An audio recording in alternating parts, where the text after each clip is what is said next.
Hər kəsə salam, əziz TechWeek dinləyiciləri. Bugünkü epizodumuz olan sezon 3, epizod 1-ə xoş gəlmisiniz. Mən sizinlə birlikdə Kamran Hasiloviç yenidən studiyadayıq və sezon 2-ni geridə qoyduq. Bütün epizodları ingilis dilində yayımladığımız əvvəlki sezonumuzu sizlərlə birlikdə geridə qoyduq. Ümidvarıq ki, bəyəndiniz. Bəyəndinizsə kommentlərdə bildirməyi unutmayın.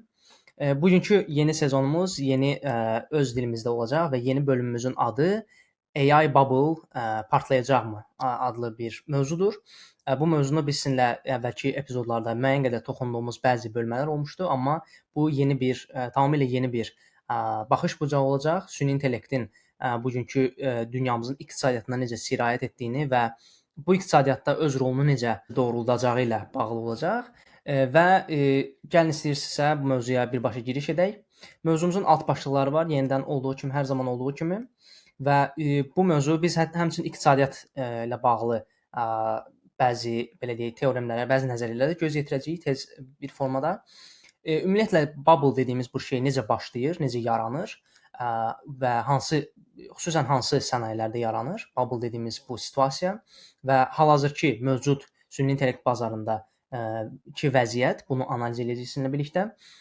O cümlədən 3-cü alt başlığımız olan müxtəlif şirkətlərin, xüsusən də süni intellektlə bağlı və yaxud da texnoloji innovasiya ilə bağlı, tech sektoruna bağlı xidmətlər göstərən şirkətlərin, bizneslərin bu bir-birlərini belə deyək, dəstəkləməsi ssenariosunu biz göz önünə sərəcəyik və nəyə görə bu bubble-ı daha da genişləndirir, bu bubble-ı daha da təkan verir, ona yanacaq bəxş eləyir sanki. Və son olaraq da əks arqument olan tarixi misallara baxacağıq. Biz bununla bağlı yenə də əvvəlki mövzularımızda, əvvəlki epizodlarımızda kiçik toxunuşlar eləmişdik. Hansı ki biz orada sənaye inqilabları ilə müqayisə etmişdik mövcud bugünkü vəziyyətimizi və sigmoid curve dediyimiz sigmoid qrafikası ilə bağlı bu analogiyaya da toxunmaq istəyirik. Gəlin ilk öncə başlayaq böyük sənayelərdə bubble necə yaranır? Bubble-ın özünün nə olduğu, yəni bubble özü Azərbaycan dilində köpük kimi tərcümə olunur və yaxud da şar deyə bilərik. Bu şar nə zaman baş verir? Bu zaman baş verir ki, hər hansısa bir sahədə, hər hansısa bir sənayede, bir sektorda tələb təklifdən daha az olmağa başlayır. Hansı ki, təklif olunan servislər, təklif olunan xidmətlər mövcud bazar şəraitində o tələblərə qarşılıq vermir və yaxud da həddindən artıq çox şirkət eyni anda bir məhsula fokuslanmağa başlayır. Bir məhsulu, bir servisi, xidməti istehsal etməyə başlayır. Bu hallarda və bazar qiymətləri ilə uzlaşmamağa başlayanda bu bubble, bu köpük belə deyək, şar böyüməyə başlayır get-gedə. Və ta ki o zamana kimi böyüyür ki, bir anda bu bubble-ın, bu belə deyək, həmin bu aktivlərin, şirkət səhmlərinin və yaxud da aktivlərin, kapitalın öz dəyərini doğrultması gərəkdiyi, o sübut etməsi gərəkdiyi ana qədər. Ta ki o ana qədər bu bubble şişir və nəhayət ki partlayış baş verir və bu partlayışdan sonra isə uzunmüddətli olaraq həmin o bubble yaradan texnoloji innovasiyalar yetişkinliyə uğrayır və bu bizim gündəlik həyatımıza adaptasiya olmağa başlayır. Necə ki bu internetdə də baş vermişdi. İnternetin yarandığı vaxtlarda 21-ci əsrin ilk illərində və yaxud da 90-cı illərin sonunda, o cümlədən elektrikin kəşfi zamanında, məsələn 20-ci əsrin əvvəllərində, ondan da bir 50-100 il əvvələ getsək, sənaye inqilabı, birinci sənaye inqilabı zamanı da buxar maşınlarının və digər belə deyək, maşinələrin sənayeyə daha çox belə deyək, sənayeyə daha çox yayıldığı anlarda bu proses baş vermişdi və aktivlər həddindən artıq dəyərlənmişdi. Sonra isə bu bubble partladıqdan sonra, bu köpük partladıqdan sonra bu aktivlər artıq sənayenin ayrılmaz bir parçasına çevrilməyə başlamışdı. İndi bu oxşar belə deyək, analogiyada, bu minvalda biz süni intellektin gündəlik texnologiyaları, gündəlik sənayələrimizə necə sirayət elədiyini və sürətli bir şəkildə bu bubble-ın böyüdüyünü müşahidə elədiyimizi biz təknik olaraq sizinlə bölüşəcəyik və sizin üçün daha geniş bir perspektivdə ideyalar vermiş olacaq. Bu bubble-ın necə yarandığı ilə bağlı idi. Digər bir məsələ isə hal-hazırki situasiyadır. Mümkün belə deyək, informasiyalar bizə bunu göstərir ki, mümkün məlumatlar, əlimizdə olan məlumatlar bunu göstərir ki, süni intellekt bazarı hal-hazırda böyük bir şişməyə məruz qalır və bir neçə dənə böyük texnoloji şirkət, bir neçə dənə böyük texnologiya nəhəngi, bunlara daxildir Microsoft, Oracle şirkəti, Nvidia, AMD şirkəti, OpenAI, ChatGPT-nin yaradıcısı, CoreWeave, Intel və s. bu kimi böyük şirkətlər bir-birləri ilə belə deyək, sadəcə bir-birləri ilə alış-veriş eləyərək kiçik bir orada bir çevrə yaradırlar öz aralarında və bu çevrə sanki bir-birini qidalandıraraq, müxtəlif şirkətlər bir-birlərini qidalandıraraq öz qiymətlərini normal bazarın tələbindən daha çox şişirtməyə başlayırlar. Bu indi biraz iqtisadiyyata və maliyyə mövzularına da toxunur əlbəttə, amma ümumilikdə bu altında yatan məntiqi, bu prosesin altında yatan məntiqi anlamaq əslində çox da çətin bir şey deyil. Düşünün ki, bu misalı biz insanların bir-birləri olan ünsiyyətləri və münasibətləri ilə belə deyim, müqayisə edə bilərik. 2 dənə qrup düşünün, 2 qrup dost düşünün. Bir qrupda 5 dənə insan var, digər qrupda da 5 dənə insan var və bu birinci qrup hər zaman bir-birlərinə belə deyək, yaxşılıq edirlər. Heç vaxt qrupun digər bayır üzvləri ilə əlaqə saxlamamağı seçirlər. Digər ikinci qrup B isə deyək ki, 5 nəfər olmalarına baxmayaraq hər zaman digər ətrafındakı insanlarla ünsiyyət qururlar, alış-veriş edirlər, söhbətləşirlər. Və bu halda təbii ki, qrup A, yəni birinci qrup daha çox öz içinə qapanıq olduğu üçün və daima bir-birlərinə məlumat ötürdükləri üçün və yaxud da resursları da sadəcə bir-birləri ilə paylaşdıqları üçün o qrup get-gedə daha kənardan daha da izolyasiya olmağa başlayır və özlərinə o verdikləri dəyər, onların həqiqətən layiq olduğu və yaxud da həqiqətən onların bildikləri məlumatı get-gedə şişirtməyə başlayır. Yəni əslində onlar özlərini qapalı bir çəmbərin içinə salırlar. Amma digər qrup кейsində isə onlar digər xarici kontaktlarla əlaqə qurduqları üçün onların dəyərini onlara təkrar-təkrar belə deyək, onların öz dəyərlərini sübut etməyə hər zaman ehtiyacları yaranır. Çünki bayırdan onlara feedback gəlir, geri bildirim gəlir. Bu kimi halı biz sənayelərdə tətbiq edə bilərik. İndi çox sadə bir misal oldu bu dost misalından, amma bənzər bir vəziyyətdir ki, böyük şirkətlər Microsoft kimi, Nvidia kimi, Oracle kimi, XAI kimi, Intel kimi bu kimi böyük belə deyək, mikroprosessor istehsal edən və yaxud da texnoloji alətlər istehsal edən, hansı ki, həssas, sensitiv bu alətlərdir.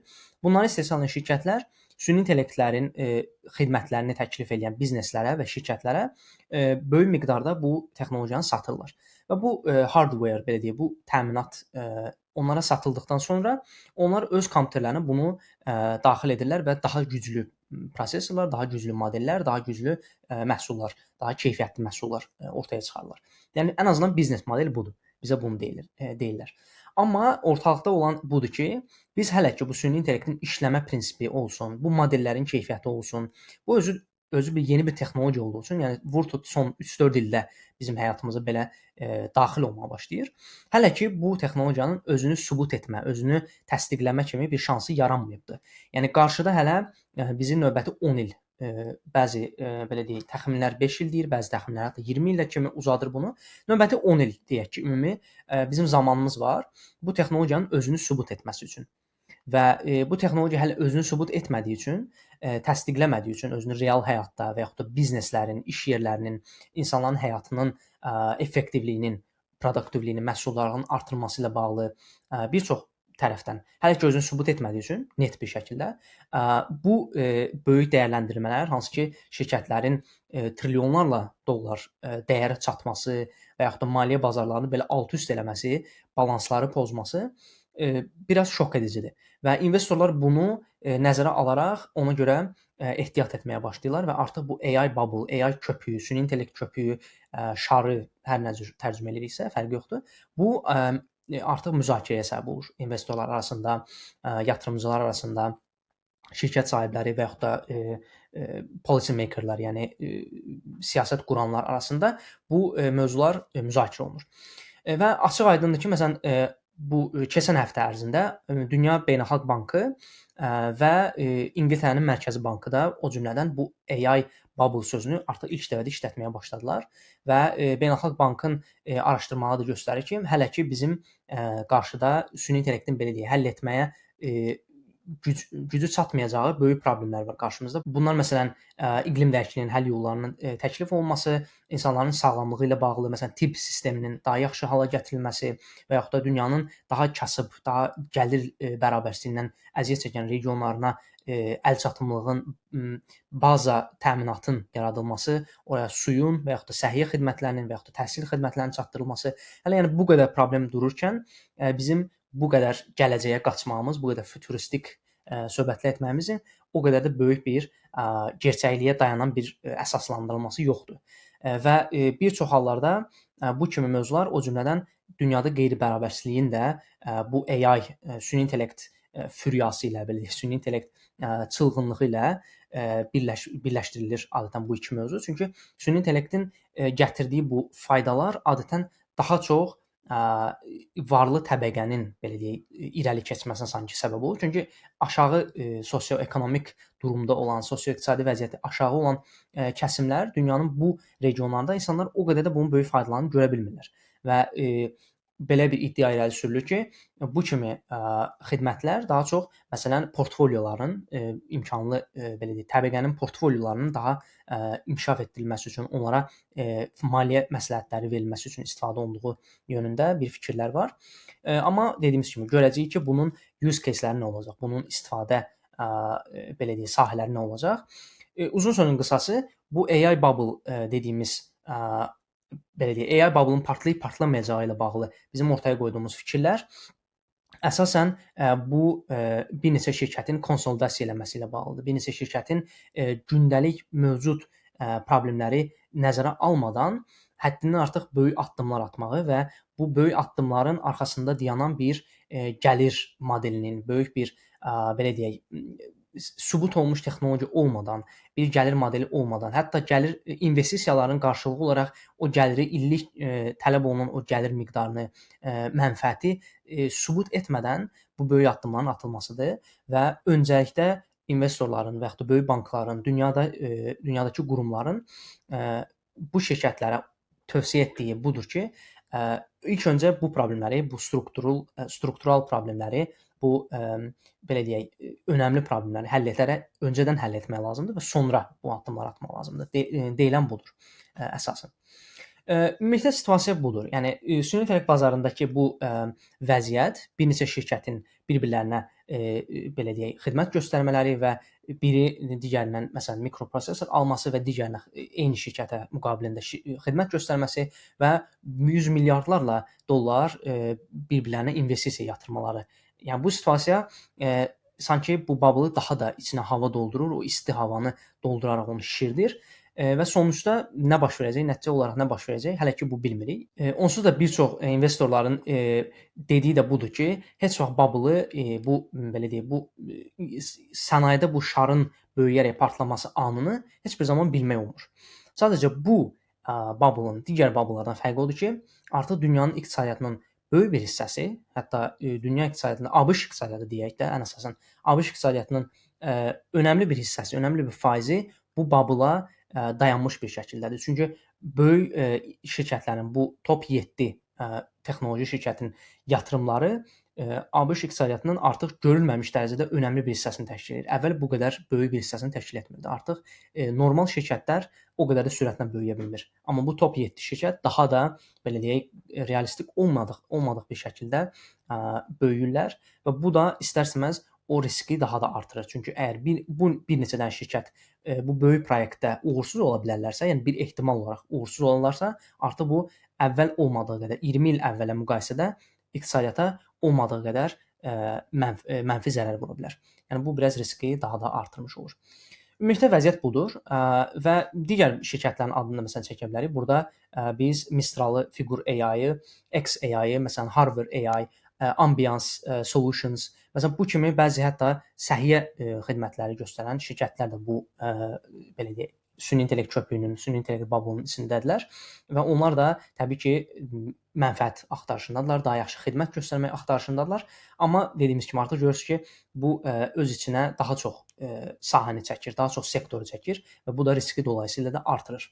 Növbəti mövzumuza keçəsi olsaq, növbəti mövzumuz tarixi misallarla bağlıdır. Biz bölümümüzün əvvəlində bu mövzunun necə keçmişdə yaşanılan müxtəlif sənaye inqilabları, müxtəlif texnoloji innovasiya dalğaları ilə bağlı olduğunu izah etmişdik və bu sigmoid dalğası dediyimiz, sigmoid funksiyası dediyimiz funksiyaya bağlı olaraq hər bir texnologiyanın bir adaptasiya periodu olur və bu adaptasiya periodu və onun qəbullanma periodu və ondan sonra isə onun yatışma periodu, yəni sakitləşərək bütün belə deyək, bütün ərazilərə, bütün sektorlara, insanların həyatına daxil olması yekun nəticədə.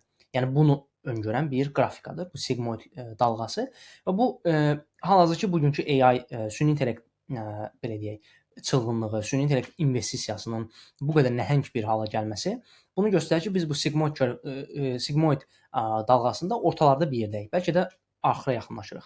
Çünki bu market doyuma çatdıqca, bu bazar doyuma çatdıqca artıq bir yerdən sonra stabilləşir. Əslində biz bilmirik hal-hazırda bu sigmoid dalğasının harasındayıq.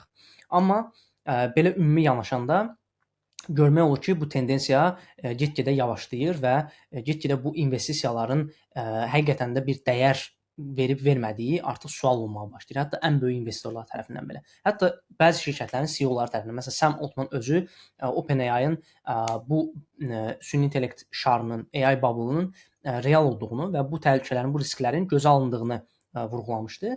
Amma bu halda necə bir həll yolu təklif elədiyini və şirkətin bu problem üzərində, bu risk üzərində necə işlədiyini, necə bunun qarşısını alınacağını söyləməmişdi. Bu barədə bir şey deməmişdi. Sadəcə bu onu göstərir ki, şirkət sahibləri də bu riski artıq görməyə başlayıblar və bu özü böyük bir xəbərdir. Yəni bu özü böyük bir şeydir ki, onlar bunu etiraf edirlər artıq. Yəni bu belə bir şey baş verməmişdi əvvəl. Yəni tarixi əslində misallara baxdıqda biz görürük ki, bu da bir sənaye inqilabıdır. Süni intellektin və bu cür intellekt texnologiyalarının, bu modellərin həyatımıza daxil olması və o həyatımızı daha məhsuldar hala gətirməsi, həyatımızı daha sağlam bir hala gətirməsi üçün bu prosesdən biz keçməliyik. Yəni hər bir böyük texnologiyanın adopsiyası, yəni böyük texnologiyanın həyatımıza daxil olması prosesinin öncəsində bir bubble dayanır. Və bu şarın partlaması sonda bizə onun həqiqi dəyərini ortaya çıxarır. Bu həqiqi dəyərin ortaya çıxması üçün də şirkətlər innovasiya etməlidirlər. Davamlı olaraq bu belə deyək, bu qədər böyük investisiyaların gerçəkliyini ortaya çıxarmaq üçün onun arxasında elə o qədər böyüklükdə də bir model olmalıdır, bir fundament olmalıdır, bir dayanaq olmalıdır. Və biz bu həmçinin də unutmamalıyıq ki, bu dəyəri ortaya çıxarmaq üçün, bu dəyərin əldə olunması üçün bunun üçün uyğun sistemlər də lazımdır. Burada infrastruktur da daxildir, bura policy makerlər, yəni burada siyasi sistemlər də yerində olmalıdır, burada qanunlar da öz yerində olmalıdır, aydın şəkildə olmalıdır. Hər şey bir struktur şəklində olmalıdır, bir fundament şəklində olmalıdır. Və bu olmayınca sanki bir kartlardan düzəldilmiş bir ev kimi bu riskli olacaq. Bu dağılmağa daha çox meylli olacaq. Amma fundament möhkəm olduqda bu belə deyək, investisiyaların dəyəri aydın ortaya çıxdıqda, bu modellərin sənayilər üzərində, məhsuldarlıq üzərində, böyük ölkələrin iqtisadiyyatları üzərində olan təsiri anlaşıldıqca, aydın şəkildə olduqca artıq ondan sonra biz rahat şəkildə deyə bilərik ki, bəli, həqiqətən də bu investisiyaların bir dəyəri var idi. Və həmçinin də bunu da demədən keçməməliyik ki, sənaye inqilabı dövründə yatırımlar olunan ərazilər, məsələn, qatarlara, dəmir yolu reyslərinə, böyük maşınlara, bu cür yatırımlar ediləndə onlar bir tangible bir şeydir, yəni ortada olan bir şeydir. Biz bu qatarları, bu reysləri, bu cür alətləri biz görürdük. Bu maşınların funksiyasını göz önündə görürdük. Amma bugünkü dövrümüzdə baxırıq ki, bu milyardlarla, 100 milyardlarla dollar investisiyalar sadəcə və sadəcə hələ ki ancaq hardware-ə gedir. Yəni ancaq bu data mərkəzlərinin tikilməsinə gedir. Hələ biz bura işçi qüvvəsinin maaşlarını, yəni insan ödənişlərini demirik. Hələ bura biz onlara təlim keçirilməsini demirik. Hələ bura biz digər xərcləri demirik. Yəni bu kimi digər xərclər daha çox hətta ola bilər. Yəni bu data mərkəzlərinin tikilməsinə müqayisədə, amma hələ onlar belə nəzərə alınmırdı. Yəni bunu nəzərə alanda biz görürük ki, nə qədər böyük bir yatırım tələb edəcək gələcəkdə və bu yatırımı justify eləmək üçün, bu yatırımı haqq qazandırmaq üçün görüləcək hələ çox iş var. Ən son məlumatlara görə Netflix-in cəmi 60 milyarda yaxın gəliri var idi. Microsoft-un isə ən böyük 365 subscription dediyi, 365 abunəlik dediyi bu paketinin isə cəmi cümlətanı 80 milyarda yaxın illik gəliri var. Amma bütün bu yatırımları isə təsdiqləmək üçün, bütün yatırımları haqq qazandırmaq üçün bizim illik 1 trilyon dollar gəlirə ehtiyacımız var. Yəni bu süni intellekt sektorunun, biznes sektorunun illik 1 trilyon dollara yaxın təxminən gəlir qazanmasına ehtiyacı var. Və burada biz deyilik. Qəti şəkildə biz hələ ora çatmamışıq. Yəni gediləcək hələ çox yol var. Buna görə bu risklər, əziz dostlar, hər zaman danışılacaq və növbəti günlərdə, növbəti illərdə bu mövzular, növbəti aylarda daha doğrusu, bu mövzular daha gündəm halına gələcək. Amma qarşımızdakı illərdə isə bu daha da stabilləşəcək və biz artıq bu texnologiyaların, bu innovasiyaların rolunu aydın şəkildə və daha gerçəkçi bir şəkildə görməyə başlayacağıq. Və ta ki o zamana kimi bu müzakirələr davam eləyəcək və sizin də bu müzakirələrə bizimlə birlikdə qoşulmanızı çox istəyərdik. Əziz dostlar, bununla birlikdə biz bugünkü epizodumuzu yekunlaşdırırıq. Bu epizod sezon 3 epizod 1 idi. Təşəkkürlər bizə qoşulduğunuz üçün. Mən sizinlə studiyada Kamran idim və növbəti epizodlarda, növbəti həftələrdə sizinlə birlikdə yeni mövzuları, yeni texnoloji yenilikləri danışmaqda, xəbərləri müzakirə etməkdə səbirsizlənirik. Sağlıqla qalın, tək yoxlayın.